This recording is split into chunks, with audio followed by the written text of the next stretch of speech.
Assalamualaikum warahmatullahi wabarakatuh. Halo teman-teman semua, kalian tahu kita gak? Gak tahu ya.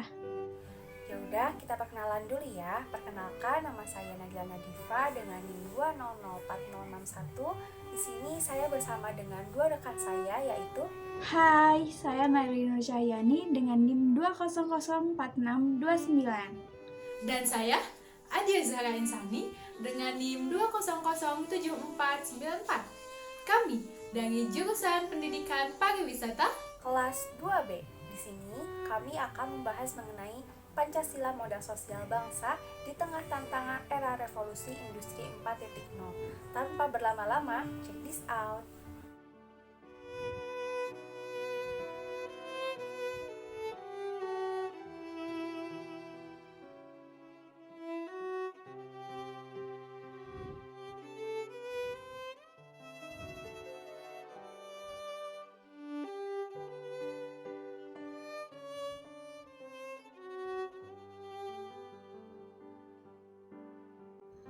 Kasus-kasus rasisme semakin merajalela di Indonesia.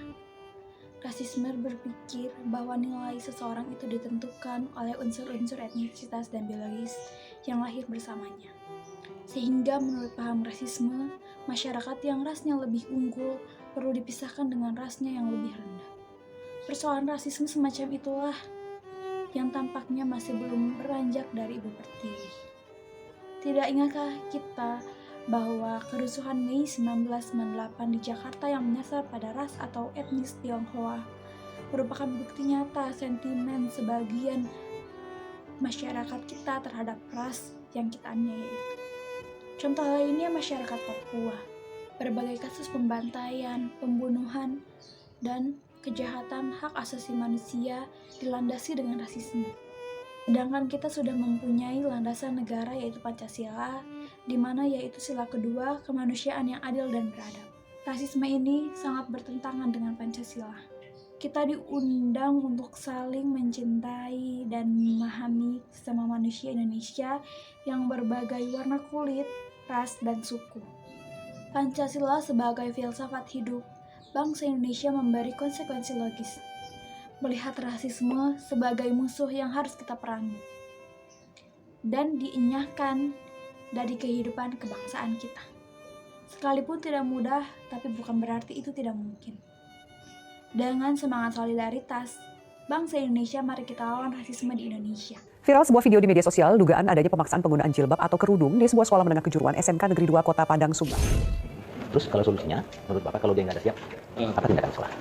Karena kita berada di bawah dinas pendidikan, Ya. dinas pendidikan provinsi, Ya. maka dalam hal ini Video itu direkam oleh orang tua siswa SMK Negeri 2 Kota Padang yang menunjukkan keberatannya kepada pihak sekolah yang diduga memaksakan aturan pengenaan jilbab di lingkungan sekolah. Video soal siswa non-muslim SMKN 2 Padang yang diminta memakai jilbab menjadi viral di media sosial. Polemik tersebut berawal dari unggahan orang tua siswi di akun Facebook Elia Nuhia.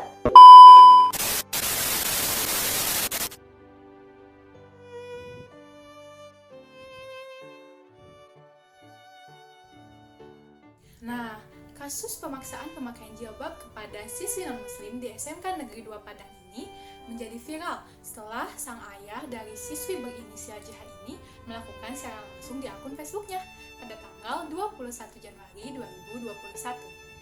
Dan inti dari video ini yaitu sang ayah menanyakan perihal peraturan tersebut dan beliau merasa keberatan dengan adanya peraturan tersebut. Selain itu, dalam video ini tidak terdapat perdebatan sama sekali, melainkan menghasilkan akhir yang sangat baik, yaitu kedua belah pihak menyetujui akan meneruskan masalah ini ke jenjang yang lebih serius.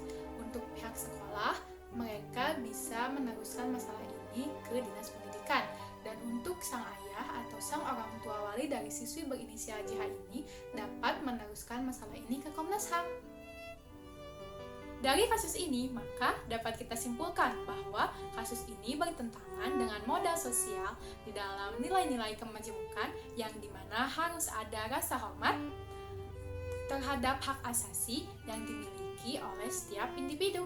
Kasus ini pun melanggar nilai yang terkandung dalam Pancasila sila ke-1 yang berbunyi ketuhanan yang Maha Esa. Nilai tersebut yaitu tidak memaksakan kehendak kepada seseorang untuk menganut agama tertentu. Meski memang pihak sekolah atau SMK Negeri 2 Padang tidak memaksakan kepada siswi non-muslimnya untuk menganut agama Islam. Akan tetapi, di sini dengan adanya peraturan bahwa seluruh siswi, baik itu muslim maupun non-muslim, diwajibkan untuk menggunakan jilbab. Berarti di sini pihak sekolah sudah tentu melanggar nilai yang tercantum di dalam sila Pancasila ke-1 tersebut karena memaksakan kehendak kepada siswi non-muslim untuk menggunakan jilbab meskipun siswi tersebut tidak menganut agama Islam. Selanjutnya, Indonesia merupakan negara yang memiliki beragam perbedaan ras, suku, budaya, agama, serta golongan yang hal itu sangat rentan terjadinya konflik di Indonesia. Dari apa yang sudah dibahas sebelumnya oleh kedua rekan saya yaitu Naili dan Adia, hal tersebut dapat memancing terjadinya konflik. Selain itu, ada juga beberapa konflik yang sering terjadi di Indonesia.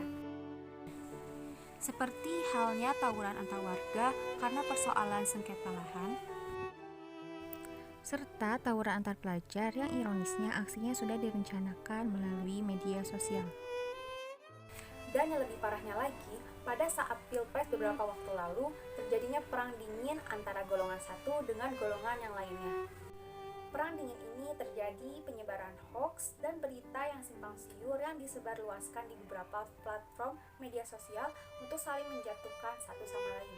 Yang seharusnya kita harus bisa saling menghargai pendapat dan pilihan orang lain dan tidak saling menjatuhkan, apalagi memperolok orang yang tidak sependapat dengan kita. Oleh karena itu, bijaklah dalam menggunakan media komunikasi. Dapat kita ambil hikmahnya dari kejadian-kejadian tersebut bahwasannya perbedaan bukan suatu kekurangan atau kesalahan. Akan tetapi dari perbedaan itulah kita bisa saling menghargai, menjaga kedamaian dan keutuhan. Itulah salah satu yang menjadi modal sosial suatu bangsa. Seperti apa yang terdapat pada sila ketiga dalam Pancasila, yaitu Persatuan Indonesia. Mari kita bersatu menjaga keutuhan bangsa Indonesia. Jadi Pancasila sebagai modal sosial bangsa di tengah tantangan era revolusi 4.0 sudah seharusnya menjadi tolak ukur bagi seluruh masyarakat Indonesia agar selalu berpegang teguh dan mengamalkan Pancasila. ya kita harus berpisah sampai di sini teman-teman. Eits, jangan sedih, lain kali kita pasti bertemu lagi kok. Terima kasih sudah menonton video kami. Mohon maaf apabila terdapat kesalahan serta kekurangan dalam video kami. Bye-bye.